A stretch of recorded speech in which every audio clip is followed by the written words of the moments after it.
So this is Cardinal Flower, Lobelia cardinalis. This is a favorite of hummingbirds. Has a typical hummingbird shape, of course, red with tubular flowers, high nectar sources. This is a plant that prefers moist areas, some semi-shade, doesn't really like the full sun. This one, as you can see, is growing in a marsh itself, along with the partner right here. You can see some of it's already going to seed. There happens to be a handsome meadow katydid kind of walking around it. Um, Now, the color red is something that most insects don't see. However, this particular one, the spicebush swallowtail seem to really like as well. So it doesn't hold the same rules as some of the other ones. But it's mostly pollinated by hummingbirds. This is a popular garden plant, although it's a short-lived perennial. So you should always allow some of the seed pods to, and here, this is what the leaves look like.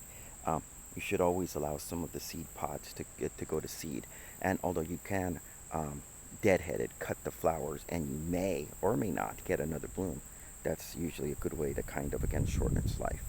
What most people do to make a mistake also with gardening with this thing is to either let it get too dry, or they think that mulching is a good idea, and normally would be for a wet-loving kind of plant. But this has evergreen rosettes. You can't see them now. They're way down there underneath the water at this point.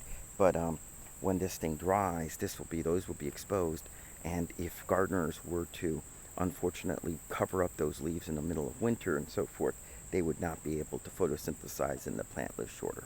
So cardinal flower, due to the cardinal robe-like colors, again, the red, a hummingbird's favorite, but also used by spicebush swallowtails and some others, a really neat garden plant that I think more and more people are starting to realize just how great of a plant it is.